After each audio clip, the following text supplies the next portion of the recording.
नागर जय जिंदाराम। धन धन बाबा गौरव साहब जी, धन धन बाबा देबू राम जी, नागर जय जिंदाराम। सात संगत जी,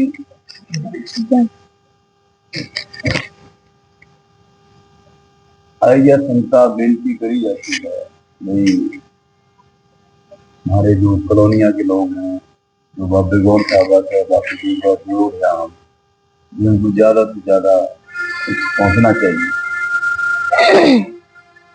और भी सत्संगा का हमारा ये जो प्रयास है,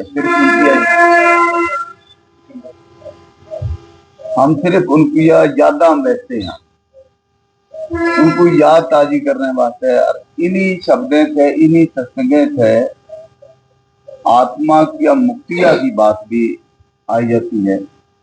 और हमारा जीवन सफल करने वास्ते भी गुरुओं के वचन, ये उनके मुख्य वचन है, सुनते हैं। सिर्फ हमको एक उनकी याद ताजा करने वास्ते इसको जरिया बनाया। आप सारे की इजाजत है, सारे की सहमतियत है, और ज्यादा ज्यादा होना चाहिए। डेरे की सेवा है वो भी संभालनी है, और भी कई है काम, तो धीरे धीरे हमको सारा कुछ ये देखना पड़ता। और सत्संग का जो अच्छे लेखना, जो वक्ता के मुताबिक चलना पड़ता है। सवार भी होते हैं, सवार के बाद भी सत्संग भी होती है, उसमें भी हम संगति की सहमतियत से सारे काम करते हैं।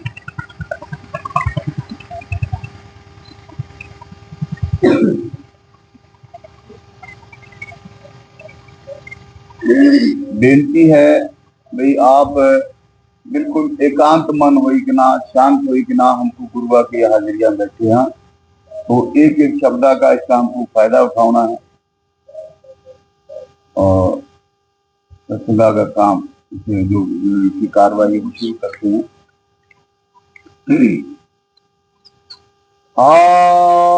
नागर जय जिंदाराम। धन धन बाबा गौरव साहब जी, धन धन बाबा देबू राम जी। राग राग श्री राग महला पंचमा, घर पहला, सत्संग के बचन। गुरु परमेश्वर पूजे, मन तन लाए प्यार, सतगुरु दाता जी का सबसे दे आधार। ये श्री गुरु अर्जन देव जी की वाणी है। गुरु साहब फरमाते हैं कि पूजा के योग्य दो चीजें हैं, अव्वल गुरु और दूसरा परमेश्वर। तुम कहोगे कि पहले परमेश्वर चाहिए। सुनो, सारी कायनात, कुल खंड ब्रह्मांड, ईश्वर परमेश्वर ब्रह्मा पारब्रह्म हमारे अंदर है। जितने संत महात्मा और दूसरे मुसलमान फकीर अंदर गए, सभी कहते हैं कि परमेश्वर तेरे अंदर है, मगर बिना गुरु के नहीं मिलता। इसलिए बढ़ाई किसकी हुई? गुरु की। यही कबीर साहब कहते हैं, गुरु गोविंद दो खड़े ताके लागू पाए। कि परमेश्वर भी सामने खड़ा है और गुरु भी सामने खड़ा है, किसे नमस्कार करें। फिर कहते हैं, बलिहारी गुरु आपने जिन गोविंद दियो बताए। गुरु को क्योंकि परमेश्वर अंदर है, हमारे परमेश्वर के अंदर होते हुए भी करोड़ों जन्म पाए, कभी घास, कभी फूस, कभी कीड़ा, कभी पतंगा, कभी पशु, कभी पक्षी बने। जब गुरु मिला उसने रास्ता बताया, हमने मेहनत करके पर्दा खोल लिया, परमेश्वर मिल गया। जब मौत आती है तो कोई साथ नहीं जाता, ना माँ, ना बाप, ना बहन, ना भाई।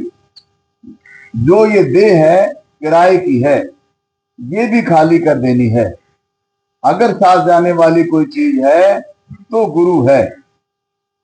मेरा अपना तजुर्बा है, जो अभ्यास का कायदा है उसके मुताबिक अगर कोई अंदर जाने वाला महात्मा मिल जाए, वो रास्ता बता दे, ये कमाई करे, तो इसकी मौत के वक्त कभी यमदूत नहीं आते। अगर फिर यमदूतों के साथ जाना है तो ऐसे गुरु को हमारा दूर से सलाम। लेकिन जो ईश्वर का कानून है वो एक ही है। अंदर जाकर देखो तो कोई भ्रम नहीं रहता। अगर जिंदगी में पर्दा ना खुले तो भी मौत के वक्त गुरु आता है और साथ ले जाता है। उस वक्त इसे इतनी खुशी होती है जितनी कि ब्याह की भी खुशी नहीं होती। बहुत बार देखा है, जिन स्त्रियों के एक एक दो दो साल के बच्चे थे, अंत समय उन्होंने बच्चों को भी देखने की इच्छा नहीं की। आपको याद है, कल्ले का एक सत्संगी था, उसका बाल बच्चों से बेहद प्यार था। लोग कहते हैं कि तेरी मौत किस तरह होगी, लेकिन मरते वक्त उसे बच्चों का ख्याल तक नहीं आया। यानी नेम, यानी नाम मोह नहीं रहने देता। ईश्वर का नियम आज का नहीं, जब से दुनिया बनी है तब से चला आ रहा है। जब तक दुनिया रहेगी बराबर जारी रहेगा। जब तक परमेश्वर नहीं मिलता हम गुरु के पास जाते हैं। हम गुरु के पास क्यों जाते हैं? सुनो, जब परमेश्वर नहीं मिलता हम किसकी पूजा करें? इस बात पर विचार करने के लिए सारी दुनिया को सामने रख लो। ये दुनिया 5 तत्वों यानी 5 अनासिर की बनी हुई है। मिट्टी, पानी, आग, हवा और आकाश। और तत्वों के लिहाज से इसकी 5 किस्में हैं। पहली वो किस्म है जिसमें एक तत्व मुकम्मल है, बाकी हैं तो सही मगर नाम मात्र। वो क्या है? सब्जियां। तत्व कौन सा है? पानी। अगर मन भर साग उगाएं तो मुश्किल से 5-6 सेर रह जाता है, यानी 34-35 सेर पानी निकल गया। आदमी में 5 तत्व हैं। अगर 5 तत्व मिला वाला तुलसी, पीपल, दूसरे एक तत्व वाले पेड़ों की पूजा करे, वो नीचे की तरफ जाएगा, यानी मरकर वही बनेगा। हमारे वेद शास्त्र भी कहते हैं, जहां आशा वहां वासा। दूसरी जमात है कीड़े मकोड़े। इसमें सांप, बिच्छू, चूहे, छिपकलियां आदि शामिल हैं। इनमें से दो तत्व हैं, आग और हवा। बाकी 3 है मगर नाम मात्र। जब सरगोधा की नई बंजर भूमि का काम शुरू हुआ, मैं वहां बतौर सब डिवीजन अफसर लगा हुआ था। वहां 20-20 मील तक पानी नहीं मिलता था। मैंने वहां सांप, बिच्छू, चूहे, छिपकलियां वगैरह वगैरह देखे, मगर ये नहीं देखा कि वे कहीं पानी पीने जाते हों। वे अपने लिए पानी सब्जियों में से ही निकाल लेते हैं। अब जो सांप आदि की पूजा करेगा वो नीचे गिरेगा। तीसरी किस्म है पक्षी। इनमें 3 तत्व हैं, आग, हवा और पानी। बाकी 2 हैं मगर नाम मात्र। अगर 5 तत्व वाला 3 तत्व वाले की पूजा करे तो वह नीचे जाएगा। चौथी किस्म है पशु। इनमें 4 तत्व मुकम्मल है, आग, हवा, मिट्टी और पानी। इनमें बुद्धि नहीं। अगर आदमी घोड़ों, सांपों, भैंसों और गायों की पूजा करेगा तो पशु ही बनेगा। हर एक आदमी में 5 तत्व हैं। अब सवाल पैदा हुआ कि आदमी की पूजा क्यों करे? 5 तत्व इसके, 5 तत्व उसके। यहाँ आकर सब शख्स हार गए। कहते हैं कि अगर कोई परमात्मा है तो लाओ हमारे सामने। कहाँ है, मगर इसमें भेद है। जिस तरह कमरे में एक तार बंबई, कलकत्ता, किसी और जगह से जुड़ी हुई है, तार के दोनों सिरों पर जो यंत्र होते हैं उन्हें बैटरी कहते हैं। ये बातचीत करने के लिए बनी हुई है। ये बैटरियां आपस में खबरें लेती और देती हैं। अगर उस कमरे में 10 बैटरियां और पड़ी हो जो तार से जुड़ी हुई ना हो तो वो क्या खबरें लेगी? हरगिज नहीं। इसी तरह गुरु की बैटरी मालिक से जुड़ी हुई है, वो मालिक से बातें करता है, खबरें लेता और देता है। हमारी बैटरियां जुड़ी हुई नहीं। हम गुरु के पास इसलिए जाते हैं कि उसकी तो बैटरी जुड़ी हुई है, वो हमारी भी जोड़ दे। जिन्होंने अपनी तवज्जो शब्द के साथ जोड़ ली, वे मालिक से मिल गए। हमारे अंदर भी तार है मगर जुड़ी हुई नहीं। गुरु पैगाम लेता है। अगर हमारी बैटरी तार से जुड़ जाए तो हम भी सुन सकेंगे, इसलिए हम उसके पास जाते हैं।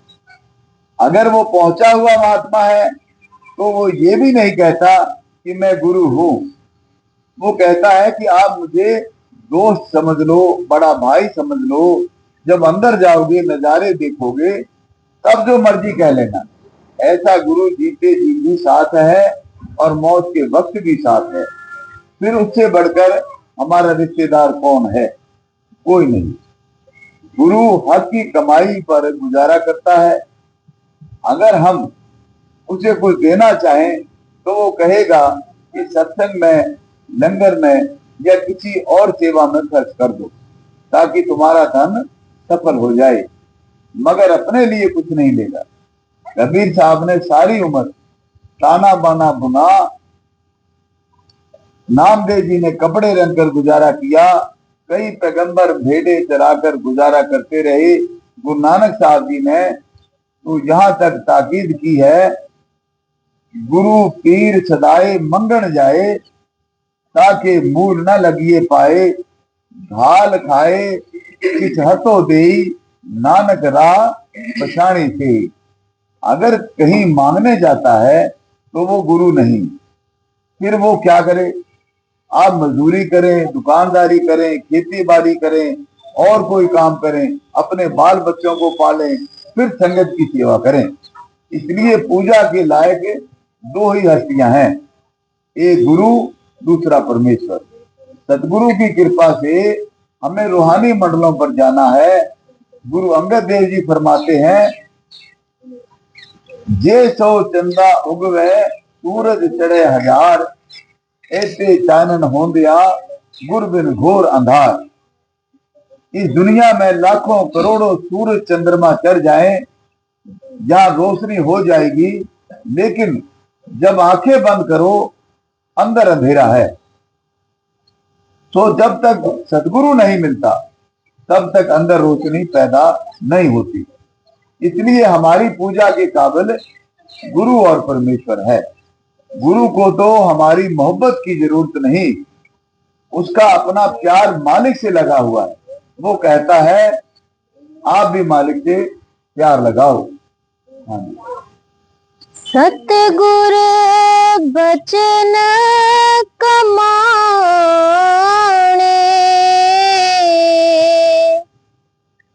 सच्चाए विचार, बिन साधु संगत रतिया, माया मोह सब छार। कहते हैं सच्ची भक्ति क्या है? जो सदगुरु हुक्म देता है, सदगुरु कहता है कि शराब कबाब छोड़ दे, चोरियां ठगियों से परहेज कर, हक की कमाई कर, अपने बाल बच्चों में, अपने मजहब में रह, और क्या कर? पिंड को छोड़कर ब्रह्मांड में जा। सच्चा व्यवहार क्या है? जो सदगुरु हिदायत देता है उस पर अमल करना। जब हम सदगुरु से मोहब्बत करेंगे, सदगुरु की मोहब्बत दृढ़ हो जाएगी, तब हमारी दूसरी सारी मोहब्बतें टूट जाएंगी। गुरु की मोहब्बत परमेश्वर के साथ है। तो जब हम गुरु से मोहब्बत करेंगे परमेश्वर से ही करेंगे। परमेश्वर ना वेदों में है, ना शास्त्रों में है, ना इनके पढ़ने से मुक्ति होती है। अगर पढ़ने से मुक्ति होती तो रावण मुक्त हो जाता। रावण 4 वेदों का टीकाकार पंडित था।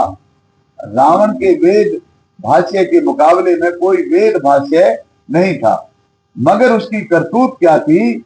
वो रावण जिसकी शक्ल बनाकर हम हर साल आग लगाते हैं, वेद शास्त्रों में नाम की तारीफ है, नाम के साथ जुड़ने की प्रेरणा मिलती है, नाम नहीं मिलता। यही ग्रंथ साहब कहता है कि सब कुछ अंदर है, लेकिन जब तक सतगुरु नहीं मिलता कुछ नहीं मिलता। अंदर जाने के लिए सतगुरु की जरूरत है। आप उसे संत कह दो, बुजुर्ग कह दो, कामिल फकीर कह दो, जब तक अपना उसके साथ प्यार नहीं जुड़ता आप अंदर नहीं जा सकते। जब आप यहाँ दोनों आंखों के दरमियान एकाग्र होकर अंदर जाओगे तो आगे सतगुरु खड़ा है। फिर इंग्लैंड जाओ, सतगुरु साथ है, अमेरिका जाओ, सतगुरु साथ है, कमरा बंद है, सतगुरु को याद करो, सतगुरु सामने है, जो बात पूछो वो जवाब देगा। मेरे साजन हर हर नाम संभाल, साधु संगत मन वसे पूरन होवे। अब गुरु अर्जन साहब अपने मन को समझाते हैं, मानो अपने पर घटाकर दुनिया को बेच देते हैं कि नाम अंदर है, प्यार से अपनी रूह उसके साथ जोड़ दो, जो जो ऊपर जाओगे सारे भ्रम नाश हो जाएंगे। जिस तरह जो जो ऊंचे स्थान पर जाओ ठंड ज्यादा होगी। जड़ पदार्थ में खुशी नहीं। अगर जड़ पदार्थों में खुशी होती तो राजा महाराजाओं को मिलनी चाहिए थी। कहते हैं अगर तू नाम की कमाई करे, तेरा जन्म मरण खत्म हो जाए, मनुष्य जन्म सफल हो जाए। रहा सवाल नाम, नाम क्या चीज है? वो ना अरबी है, ना फारसी है, ना तुर्की है, ना अंग्रेजी है। वो किसी भाषा में नहीं, वो सबका एक ही है। अगर एक ना हो तो एक कौम को छोड़कर बाकी सबके साथ तो जुल्म है। नहीं, वो unwritten law and unspoken language है, अलिखित कानून और अनबोली भाषा है। इसी को ऋषि मुनि आकाशवाणी, वेदनाद और गुरु नानक साहब सच कहते हैं। वो सारे ब्रह्मांड की जानों की जान है, वो सभी के अंदर है। अगर दुनिया के सारे आलिम फाजिल इस फिलॉसफी को समझ लें, सब धर्मों की बुनियाद में मौजूद है, तो कोई झगड़ा ही ना हो। ये मजहबों की लड़ाई क्यों है? विचार ना करने से है। जब कोई महात्मा आता है तब कोई मजहब नहीं होता, उसके साथ उसके बाद मजहब बन जाता है। इसी तरह बेशुमार मजहब बन गई। गुरु नानक साहब एक थे और ग्रंथ साहब एक है। उनके 52 फिरके हैं। कुरान शरीफ एक है, हजरत मोहम्मद साहब एक थे, आज 72 फिरके बने हुए हैं। मैं कहता हूं जो नाम मुक्ति देता है वो चोरों ठगों के अंदर भी है। चाहे आंखों के पीछे पर्दा लगाकर इन्हें बाहर निकाला हुआ है। अगर नेक सोहबत मिल जाए, कोई गुरु मिल जाए, तो इन्हें भी मालिक मिल जाए। अब गुरु साहब कहते हैं प्यारे, नाम की कमाई कर ताकि तेरा पर्दा खुल जाए, मनुष्य जन्म सफल हो जाए, फिर जन्म लेने की जरूरत नहीं। आगे गुरु समरथ अपार गुर, बड़ भागी दर्शन होए। गुरु अगोचर निर्मल गुर जेवड़ अवर न कोय। कहते हैं गुरु अंदर रूहानी मंडलों पर जाता और परमेश्वर से मिलता है। वो समर्थ अपार है, यानी जहां गुरु जाता है वहां ना बुद्धि जा सकती है, ना मन पहुंच सकता है। मन भी महदूद सीमित है और बुद्धि भी। हम मन और बुद्धि के पार जाना चाहते हैं। अब जिन्हें गुरु कहते हैं वे कम है। वैसे हिंदुओं में भी है, मुसलमानों में भी है। जिस तरह बीए एमए कम है, प्राइमरी पास ज्यादा है, इसी तरह हिंदुस्तान में 50-60 लाख साधु हैं। मगर जिसे साधु कहते हैं, जो अंदर रूहानी मंजिलों पर जाते हैं, वो कम है। मैं एक सोसाइटी में गया हुआ हूं, मगर मैं कहूंगा कि पूर्ण साधु कम है। पूर्ण साधु सबसे प्यार करेगा। गुरु पवित्र हृदय वाला है, गुरु अगोचर है, गुरु के बराबर कोई नहीं। आदमी के बड़े ऊंचे कर्म हो तो वह गुरु की तरफ आए। गुरु की तरफ और नाम की तरफ आना कोई मामूली कर्म नहीं। गुर करता गुर करण निहार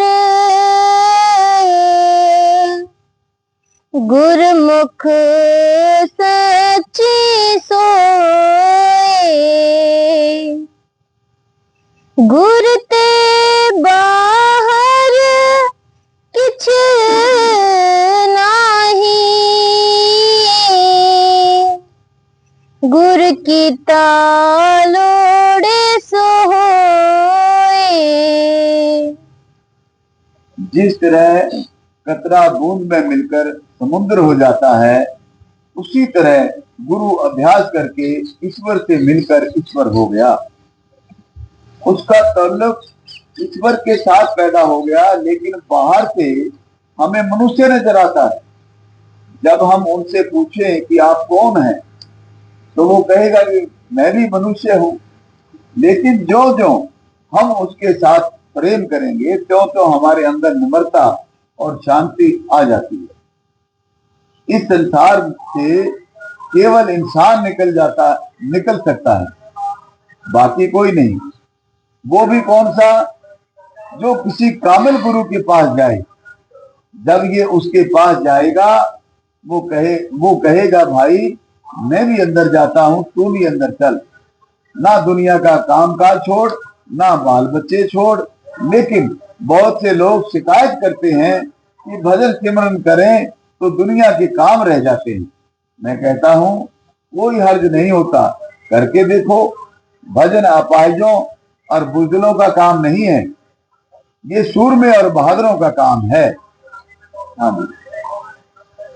गुर तीरथ गुर पर जात गुर मनसा पूरण हार गुर दाता हर नाम देई उबरे सब संसार। अगर दुनिया में कोई तीर्थ है तो वो कमाई वाले महात्मा की संगति है, जहां आकर चोर चोरी छोड़ देते हैं, डाकू डकैती छोड़ देते हैं, ठग ठगी छोड़ देते हैं। कौदा राक्षस था, भूमिया चोर था, मगर महात्मा की सोहबत से महात्मा बन गए। दुनिया को जितनी दातें हैं ये यही रह जाएंगी, सब यही रह जाएंगी, मगर जो दौलत गुरु देता है वो हमारे साथ जाती है। इसलिए अगर कोई दाता है तो गुरु है। सारा ब्रह्मांड मांगता है। यहाँ दम भरने की गुंजाइश नहीं। हम किसी गिनती में हैं तो दात गुरु देता है। ना चोर चुरा सकता है, ना पानी गला सकता है, ना आग जला सकती है, और ना यमदूत छीन सकते हैं। जब गुरु नाम बख्शता है तो उसमें कौम मजहब में रुकावट नहीं आती, क्योंकि नाम सबके अंदर है। वेद शास्त्र और दूसरी किताबें उसकी महिमा करती हैं, मगर हम उनमें नाम नहीं। जब आप उसकी संगति करोगे, उसमें कशिश है, वो खींच लेगा। पानी सब जगह है, मगर जिसने कुआं खोद लिया वही पानी पिएगा। इसी तरह ईश्वर प्रेम परमेश्वर सबके अंदर है, मगर जिसने एकाग्र होकर पर्दा खोल लिया, उसने प्रकट कर लिया, उसकी जायदाद है, उसका जन्म मरण खत्म हो गया। हाँ जी। गुर की समरत गुर निरंकार, गुर ऊंचा अगमय पार, गुर की महिमा अगम है, किया कथे कथन हार। गुरु समर्थ है। जिस जगह गुरु जाता है वहां दुनिया नहीं जाती, लेकिन गुरु जब तक शरीर में रहता है वो नहीं कहता कि मैं गुरु हूं, बल्कि वो कहेगा कि मैं तुम्हारे अंदर जो ईश्वर है वही तुम्हारा गुरु है। जो गुरु परमात्मा में मिल गया, हम उसकी महिमा क्या करें। उसकी सिफत बढ़ाई के लिए कोई लफ्ज है ही नहीं। यही वेद की श्रुति कहती है, गुरु ब्रह्मा गुरु विष्णु गुरुदेव महेश्वरा, गुरुदेव पार ब्रह्म तस्मै श्री गुरुवे नमः। ऐसे से गुरु ही तेरा ब्रह्मा, गुरु ही विष्णु है, गुरु ही शिव है, मतलब कि गुरु ही सब कुछ है। हाँ जी। चितड़े फल मन बाछी है, तितड़े सतगुर पास, पूरब लिखे पावने साच, नाम दे रास। कहते हैं जीव के पूर्व जन्म के बड़े ही श्रेष्ठ कर्म हो तो गुरु मिले, बड़े ही ऊंचे कर्म हो तो नाम मिले, बड़े ही ऊंचे कर्म हो तो नाम की कमाई करे, नहीं तो सारी दुनिया नाम से खाली पड़ी हुई है। गुरु नानक साहब कहते हैं, पाप बुरा पापी को प्यारा, पाप लदे पापे पसारा। जो पापी हैं वे भक्ति के नजदीक ही नहीं आते, वे दुनिया के झगड़ों और बखेड़ों में अपना जन्म बर्बाद कर लेते हैं। सदगुरु नाम के खजाने का कुंजी बरदार मालिक है। जो सिद्धियां शक्तियां हैं वे भी सदगुरु के हाथ में हैं। जब ये गुरु को हिदायत के मुताबिक मेहनत करके ऊपर चढ़ेगा तो सदगुरु कहेगा कि सब कुछ तेरा है, जो मर्जी हो ले ले। इसलिए कहते हैं बड़े ही ऊंचे कर्म हो तो आदमी गुरु की तरफ जाता है। सतगुर सरणी आइया, बाहुड़ नहीं विनाश। अगर जीव सतगुरु की शरण में आ जाए तो जन्म मरण खत्म हो जाए, मगर कमाई करनी आसान है, शरण लेना मुश्किल है। शरण का अर्थ ये है कि जब शिष्य सतगुरु की शरण में आ जाए तो सारी मोहब्बतें छोड़ दे। मैं कहता हूं अगर शिष्य सदगुरु की शरण में आ गया, कमाई बेशक नहीं, जब मरेगा तो कहाँ जाएगा? सदगुरु के पास। आगे सदगुरु का प्यार है परमेश्वर के साथ, वो भी परमेश्वर में समा जाएगा। सदगुरु नहीं कहता कि मेरे वजूद, मेरे शरीर के साथ प्यार कर, बल्कि वो कहता है तेरे अंदर मालिक है, उसके साथ प्यार कर। हरे नानक कदे ने बिसरू,